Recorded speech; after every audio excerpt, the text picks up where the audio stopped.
स्वागत है दोस्तों आपका एक और नई वीडियो में। कैसे हैं आप सभी लोग। दोस्तों इस वीडियो में मैं फिलोसफी सब्जेक्ट का यानी दर्शन शास्त्र का एक बहुत ही महत्वपूर्ण विषय लेकर आया हूं, आर्ट यानी कला। क्या है कला? अब भाई दर्शन शास्त्र है तो थोड़ी गहराई भी होगी, तो इसे गहराई से समझेंगे। अब समझेंगे कैसे, पढ़ेंगे कैसे? रीड कर जैसे दिख रहा होगा आपको। चलिए रीड करते हैं। Lots of people are interested in what art for some are investigation into the nature of art might be रुक जाओ। पेश है आपके लिए स्पेशल नोट्स। मैं आपके लिए ये बना कर लाया हूं ताकि आपको सुविधा हो समझने के लिए। कॉपी पेन लेकर बैठो, शुरू करते हैं। अभी मजा आएगा ना भिड़ो। माल किधर है? माल इधर है। आर्ट यानी कला, हम इसको दो तरीके से देखेंगे। एक तो उन आम लोगों के नजरिए से जिन्होंने आम भाषा बताई है, और दूसरे उन दार्शनिक की तरफ से जिन्होंने नई परिभाषा का हमें दर्शन कराया है। दोस्तों आम लोग कहते हैं कि जैसे कि हम सारे काम करते हैं ना, वैसे ही एक प्रैक्टिकल एक्सरसाइज है, ज्यादा कुछ है नहीं। जैसे कि हम एक चीज बनाते हैं, आर्ट बनाते हैं, वही है ये आर्ट, वही वाली। जब हम कोई काम कर रहे होते हैं लगन से, उससे हम जुड़ के काम करते हैं, वही होता है एक आर्ट वर्क, वही है कला। जब हम किसी चीज को सुनकर समझते हैं, देखकर समझते हैं, यही तो आर्ट है। ऐसे ये आम नॉर्मल लोग कहते हैं। दार्शनिक लोग कहते हैं कि परिभाषित करना, परिभाषा बनाना एक कैटेगरी में, वही आर्ट है। या कह लीजिए ऐसी परिस्थिति जो कि आर्ट की जो उपयोग है उनको ही बदलते, उनके इस्तेमाल को ही बदल दे, वही आर्ट है। डिफाइन करते हैं कि ऐसी परिस्थितियां, ऐसी जरूरी नेसेसरी कंडीशन जो कि किसी भी आर्ट वर्क को सेटिस्फाई कर दे। मतलब कोई भी हम काम कर रहे हैं वो सेटिस्फाइड है, वही तो एक आर्ट हुई दोस्तों। आप किसी भी काम को देखकर सेटिस्फाई हो जाते हैं, यही कहते हैं कि वाह क्या कला है ना। और दूसरी चीज ये डिफाइन करते हैं कि जो भी ऑब्जेक्ट, जो भी चीज आपको सेटिस्फाई कर रही है, वही एक आर्ट वर्क कहलाती है, वही कलाकारी कहलाती है। यानी जो सेटिस्फाई कर दे वो कला, आर्ट, और जिसके द्वारा सेटिस्फाई हुए हो वो आर्ट वर्क, वो कलाकारी। लेकिन कुछ निराशावादी लोग, पेसिमिस्टिक लोग कहते हैं एक व्यक्ति ही एक कला है, यानी इंडिविजुअल ही एक आर्ट है। और इसको तो कई बार कुछ समय के लिए सार भी मान लिया गया था, आर्ट का सार, एसेंस। दोस्तों ये सुनकर जो हमारे फिलोसोफर थे उन्होंने क्या किया, उन्होंने अब सारे आर्ट वर्क्स जितने भी काम हो रहे थे उनमें सिमिलैरिटी, समानताएं, और असमानताएं, डिससिमिलैरिटी निकालना शुरू करा। अब उन्हें पता चला कि ये जो आर्ट वर्क है ना, ये कोई छोटी सी डिफाइन होने वाली चीज नहीं है, ये तो अपने आप में एक बहुत बड़ी वाइड फील्ड है, वाइड स्प्रेड आर्ट है। ये इसका बहुत ऐतिहासिक पैमाना भी है। इसको अब ये क्रिटिकल प्रैक्टिस कहने लग गए। यानी जरूरी नहीं है कि ये जो कला है, आर्ट है, ये सिर्फ स्टूडियो से निकले और बहुत सुंदर लगे ये देखने में। नहीं, जो बाहर से कला आ रही है, जो कि धूप में मतलब झुलस के अगली होकर बनाई जा रही है, कला का महत्व है। ये नहीं कि ये कहां से आ रही है, तो ये हुई कला। अब पढ़ते हैं कि ये कितने प्रकार की होती है, या फिलोसफी की भाषा में कितनी डाइवर्सिटी है इन आर्ट्स में। सर पहले तो आपका आ जाएगा ट्रेडिशनल आर्ट्स, यानी जो फाइन आर्ट्स लोग कर रहे हैं आजकल। हाँ जी बिल्कुल वही, जिन्हें हम आर्ट कहते हैं अपनी भाषा में कि आर्ट कर लो, है ना। अब मैं आपको एग्जांपल देता हूं। बोटिसेली की एक पेंटिंग है ला प्रिमावेरा, रोडिन का एक स्कल्पचर है दी किस। मेरी मजबूरी समझिए दोस्तों, मैं फोटो नहीं लगा सकता। हाँ ये जरूर लगाऊंगा आर्किटेक्चर को, रैंड सेट पोल का कैथेड्रल। एक गाने का उदाहरण दिया गया है कॉन्सेंट्रिक्स करके, कुछ ऐसे है।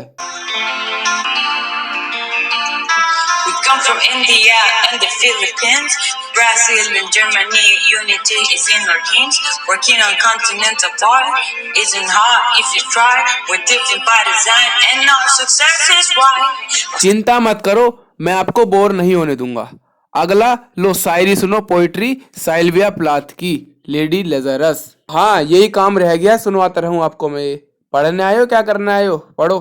अब हमें एक और दार्शनिक पॉल क्रिस्टेलर अपनी बुक में the modern system of the art 1951 में बताते हैं कि आर्ट किस किस तरह की हो सकती है।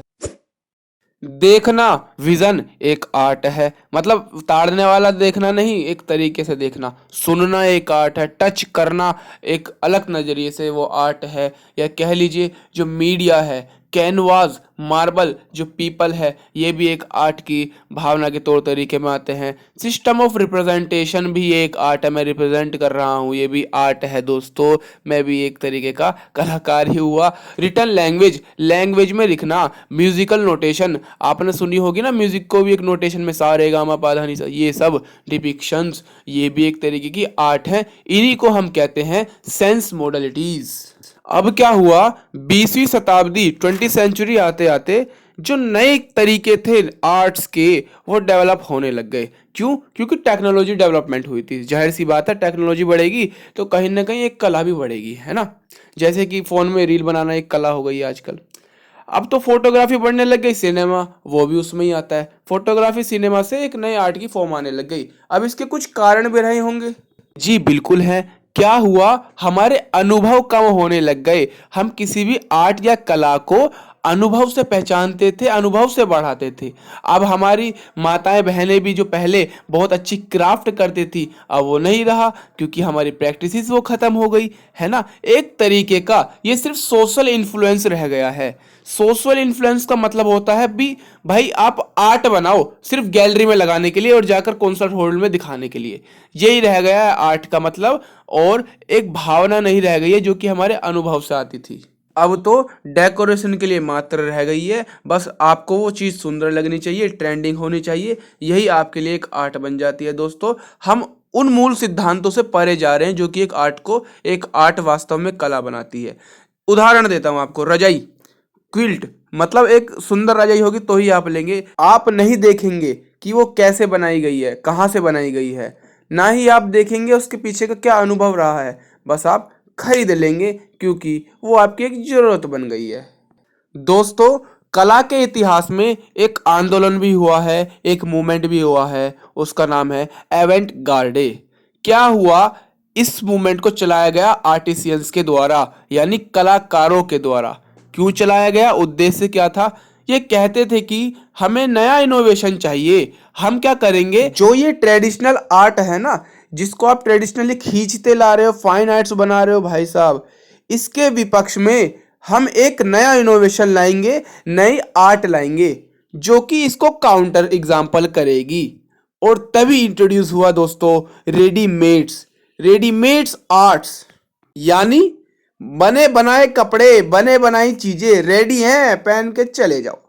अब जब ऐसी चीजें आने लगी तो इसके लिए हाई स्किल्ड कलाकार, हाई स्किल्ड वर्कर्स चाहिए होंगे, जाहिर सी बात है, तभी तो वो रेडीमेड बना पाएंगे। और उनको परफॉर्मेंस भी ज़्यादा देनी होगी क्योंकि मार्केट में नई चीज़ है। अब इसमें क्या हुआ, जब ये चीज़ कलाकार बनाने लग गए तो उसमें टेक्सचुअल डिस्क्रिप्शन भी दे दिया करते थे, एक तरीके से प्रमोट भी कर दिया करते थे। इन तीनों चीज़ों को ही मिलाकर हम कहते हैं कि जो रेडीमेड्स आए, हाई स्किल वर्कर्स मिले, परफॉर्मेंस ज़्यादा आई, इसी को कहा गया कॉन्सेप्चुअल आर्ट का कॉन्सेप्ट। मतलब इस आर्ट में आपको हाई स्किल्ड आर्टिशियन मिलेंगे, बढ़िया परफॉर्मेंस मिलेगी और टेक्सचुअल डिस्क्रिप्शन भी मिलेगा। अब आप कहोगे कि भाई डिस्क्रिप्शन को दोबारा से समझा। दोस्तों, एक तरीके से ये सिंबल हुआ करते थे जो किसी पर्टिकुलर कॉन्सेप्ट, पर्टिकुलर ट्रेंड या पर्टिकुलर चीज को दर्शाते थे। हमने पढ़ा है कि पहले पुराने के समय में कैसे हड़प्पा सभ्यता में जो भी ट्रेड हुआ करता था उस पर सील लगा करती थी, एक जानवर के निशान लगा करते थे। तो उसी तरीके का सिंबल आने लग गए, एक नया कलाकारी आने लग गई। इसका परिणाम क्या हुआ, ये बहुत बड़े एरिया में फैलने लग गए, इनकी रेंज बढ़ने लग गई, लोग जानने लग गए।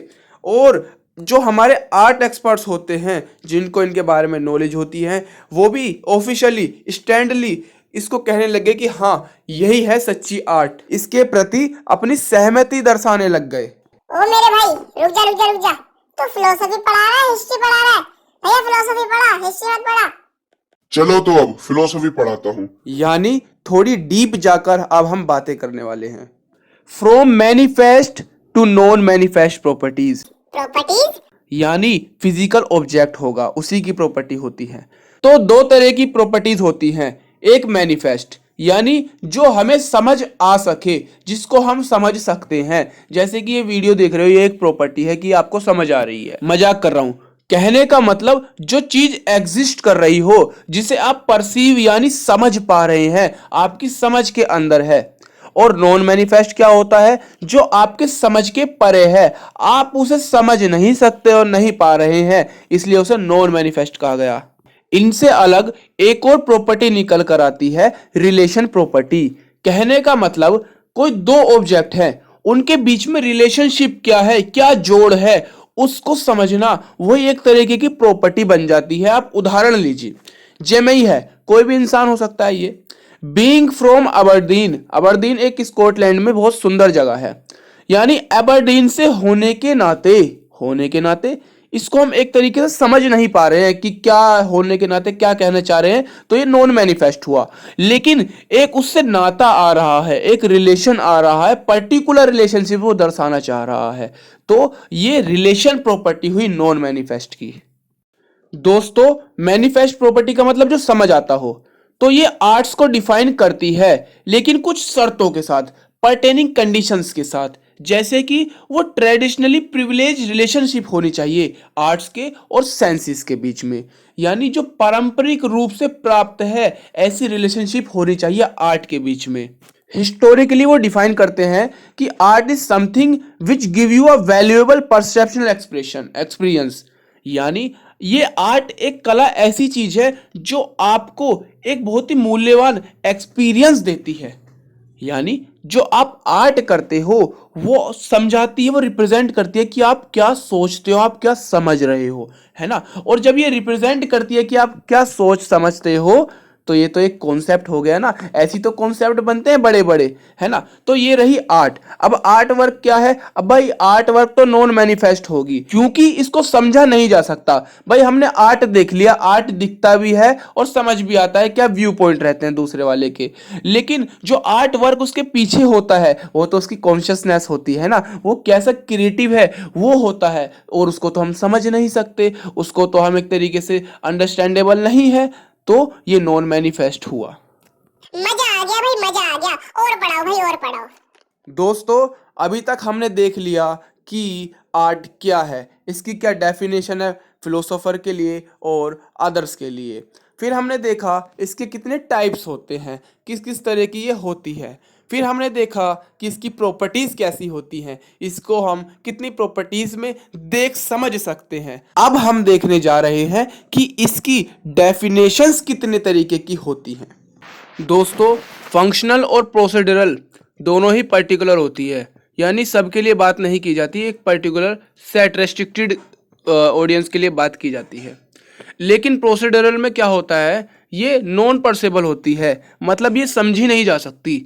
और ये जो फंक्शनल होता है इसको आप समझ सकते हो उसकी डेफिनेशन को, लेकिन प्रोसीडरल को कहीं ना कहीं आप समझने में दिक्कत महसूस करते हैं। किसी भी आर्ट के लिए या उसकी डेफिनेशन देने के लिए फंक्शन होना बहुत ज़्यादा जरूरी है, और सिर्फ फंक्शन होना ही नहीं, उसको सारे ऑब्जेक्ट पर वो फिट होना चाहिए, वो फंक्शन, है ना, ऐसा होना चाहिए। और प्रॉब्लम भी दोस्तों यही आ जाती है कि ये सब पर फिट नहीं बैठता, फंक्शनल और प्रोसीजरल डेफिनेशंस, है ना कहीं दिक्कत आ जाती है। मैंने पहले भी बताया कैसे प्रॉब्लम्स क्रिटिक्स होने लग जाते हैं।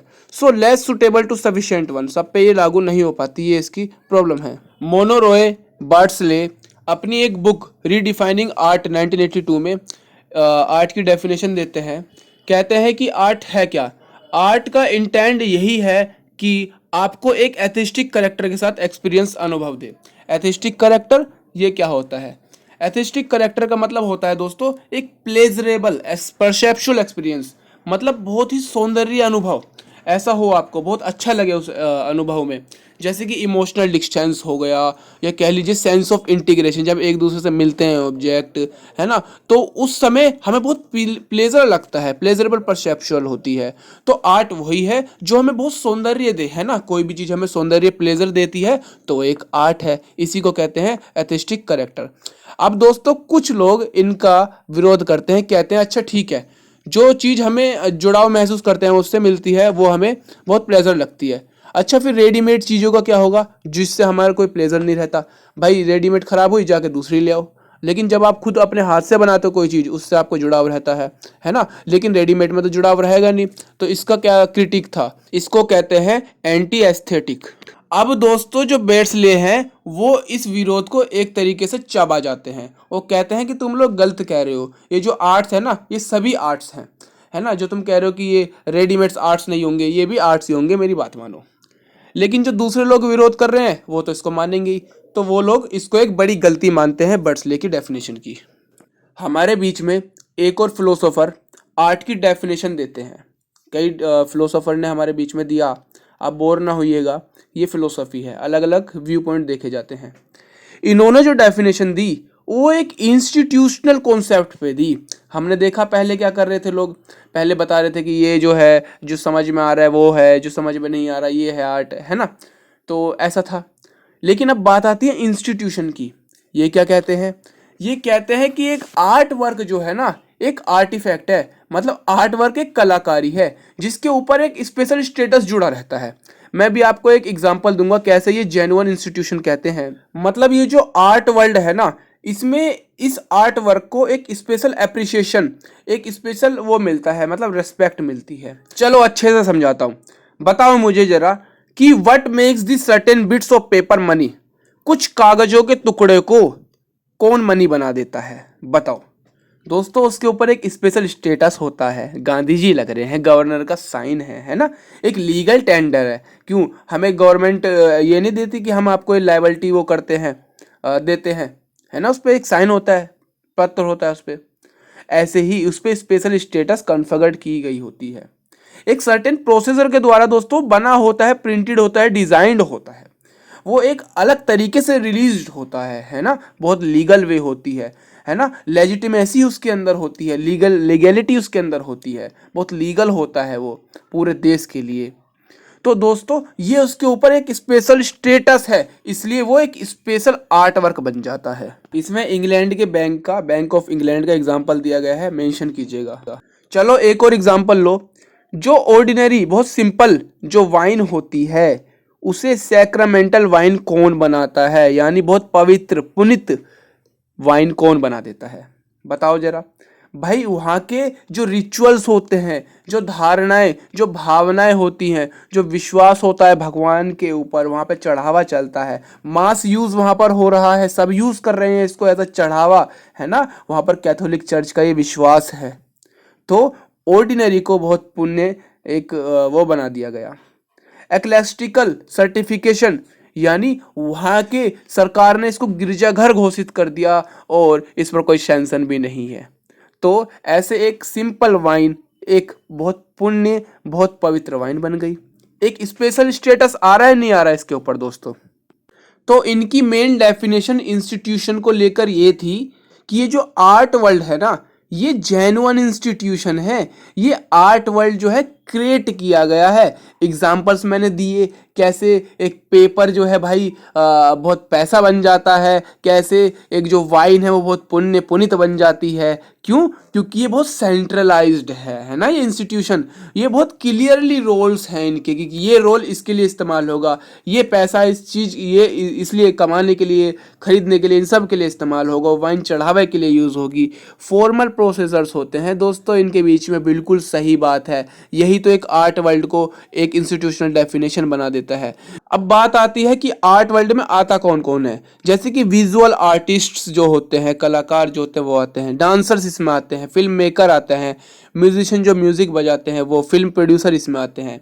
लेकिन दिक्कत ये होती है इन सब के बीच में आपस में बहुत दूरी है। म्यूजिशियन डांसर से कैसे मैच करेगा, फिल्म मेकर कैसे विजुअल आर्टिस्ट फिल्म प्रोड्यूसर, है ना।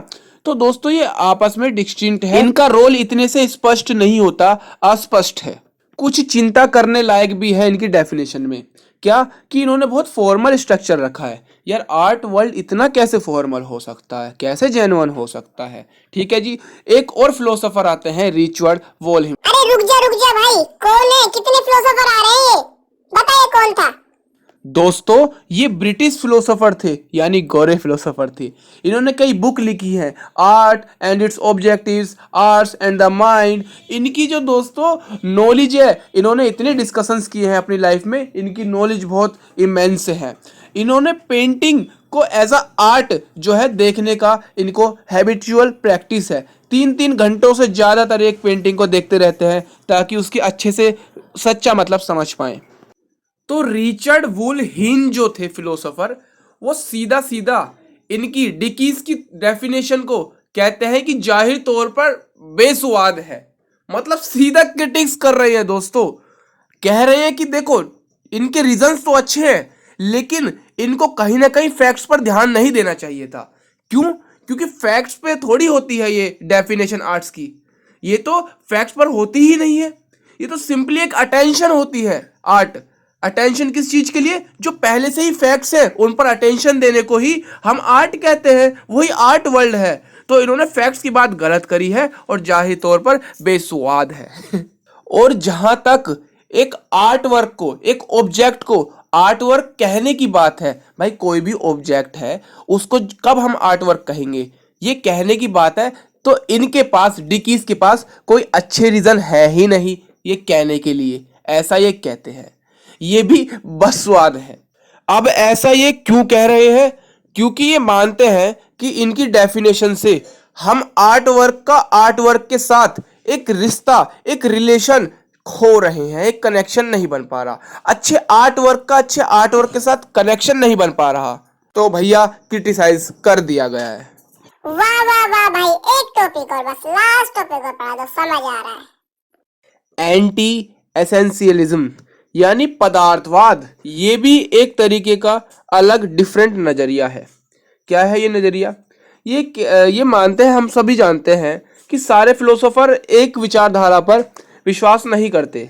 सब जो हमने प्रोजेक्ट बताए, क्या प्रॉपर्टीज होती हैं, कैसे आर्ट की डिफिनेशन डिफाइन करी, फंक्शनल, प्रोसेसरल, सब उसी पे तो सोचेंगे नहीं, कुछ अलग भी होगा।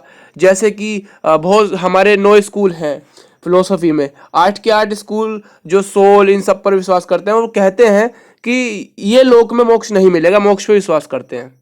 लेकिन एक है चार्वाक, वो कहता है यावत जीवेत सुखम जीवेत ऋण कृतम घृत पीवेत। वो यहाँ पर विश्वास करता है कि यही परलोक है और कुछ है ही नहीं, जब तक जियो खुल के जियो। तो भैया ऐसे ही ये एक अलग विचारधारा है। ये जानते हैं, ये मानते हैं कि अगर आपको रोशन करना है कि एक जो आर्टवर्क का रियल नेचर है वो जानना है, रोशन करना है, सबसे पहले हमें उसके लिए एक अच्छा कारण ढूंढना पड़ेगा, उसके आर्टवर्क के लिए एक अच्छा कारण चाहिए। और जब ये अच्छे रीजन, गुड रीजन की बात करते हैं तो ये भी कहते हैं कि ये प्रोफेशनल डेफिनेशन से नहीं होने वाला। याद करो, ये वो डेफिनेशन है जिसमें कहा गया है कि ये हमारे समझ के पार है ना, पर्टिकुलर है। जब ये समझ के ही पार है तो अच्छे कारण कैसे मिल सकते हैं, जरा सोच के बताओ। और ये ऐसा इसलिए भी कह रहे हैं कि ये मानते हैं जो ये प्रोसेसरल डेफिनेशन है, ये प्रोसेस है, ये इतना फैक्ट पर जो है फोकस कर दिए, एकमात्र फैक्ट पर अपनी डेफिनेशन को बनाने के लिए फोकस कर दिए कि ये जो प्रोसेसर है, प्रोसेस, उसको ही भूल गए। और जब ये प्रोसेस को ही भूल गए आर्ट फैक्ट के, आर्ट वर्ल्ड के, आर्ट वर्क के, तो इनके पास कुछ कहने को है ही नहीं आर्ट के ऊपर, आर्ट के सार के ऊपर। जब इनके पास कुछ कहने को है नहीं तो कैसे इंटरेस्टिंग सेंस निकलेगा, क्या ये मतलब भी बता पाएंगे? ऐसा ये मानते हैं। तो आप सीधा सीधा ये मान लीजिए कि एंटी एसेंशियलिस्ट का मतलब है no interesting set of necessary conditions which all artworks fulfil. इनके पास कोई ऐसी नेसेसरी कंडीशन और कोई इंटरेस्टिंग फैक्ट सेट है ही नहीं जो आर्ट वर्क की स्थिति, कंडीशंस उसको पूर्ण कर पाए, फुलफिल कर पाए। अब दोस्तों आप मान लीजिए कि आप एंटी एसेंशियलिस्ट बनना चाह रहे हैं, आपको पसंद आ गए भैया, आप नहीं घूमना चाह रहे चारों दिशाओं में, आप कह रहे हैं मैं तो इनके साथ ही रहूंगा, यही डेफिनेशन मानूंगा। तो उसके लिए क्या ग्राउंड दूं मैं आपको जो आप इसको माने? एक ग्राउंड है, डेफिनेशन है कि आर्ट जो है ये तो वैसे ही कॉन्सेप्ट है जो पहले था। It is the concept derivative upon the prior, पहले वाला ही कॉन्सेप्ट है, पहले के ऊपर ही कॉन्सेप्ट है, आप इसको नया नया बता रहे हैं। For example painting, sculpture, music, theatre वो ही है। मैं एक परिचय करा देता हूं, हमारे मध्य श्रीमान डोमिनिक लोप्स हैं। ये माननीय एथिस्टिशियन है। ये कहते हैं कि जो आर्ट है वो इंडिविजुअल आर्ट है, हम इसको डिफाइन कर सकते हैं एक नेसेसरी और सफिशिएंट कंडीशंस की टर्म में, ऐसा ये कहते हैं। और आर्ट कुछ नहीं है, आर्ट बस वो टोटल एक्सपीरियंस है, हर चीज का वो एक्सपीरियंस है जो कि इंडिविजुअल की आर्ट की फॉर्म में आया है। इंडिविजुअल की आर्ट की फॉर्म का जो भी experience, all everything experience is the experience of is the meaning of art. ठीक जी दोस्तों, इनको जानना बहुत जरूरी है। मॉरिस वीड्स, इन्होंने फैमिली रिसेम्बलेंस कॉन्सेप्ट दिया आर्ट के बारे में। इन्होंने कहा क्या? इन्होंने कहा कि जो कॉन्सेप्ट ऑफ आर्ट है वो हर टाइम चेंज होता रहता है, बदलता रहता है। नए केस कवर करने के लिए हमने पिछले कुछ मिनटों में देख भी लिया। अब हमें प्रैक्टिकल डिसीजंस लेने के लिए इसके ऊपर क्या करना चाहिए?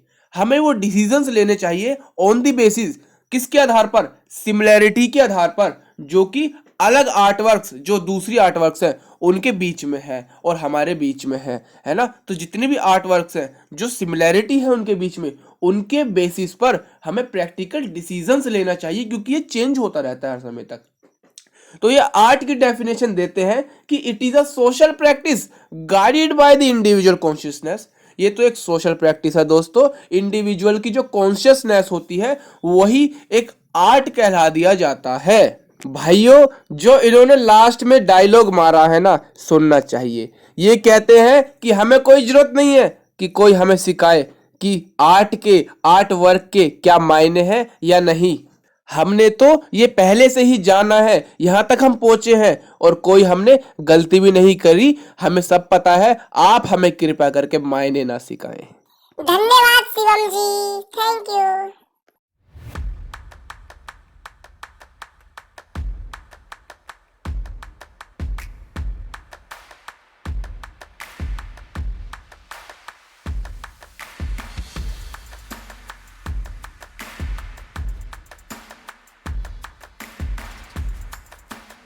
तो दोस्तों, सिर्फ यही था इस वीडियो में। मुझे उम्मीद है आपको समझ आया होगा, आपका कुछ तो भला हुआ होगा। थोड़ी मेहनत लगी लेकिन मैंने वीडियो बना जरूर दी। ठीक जी दोस्तों, मिलते हैं नेक्स्ट वीडियो में। चलिए, जब तक के लिए जय हिंद।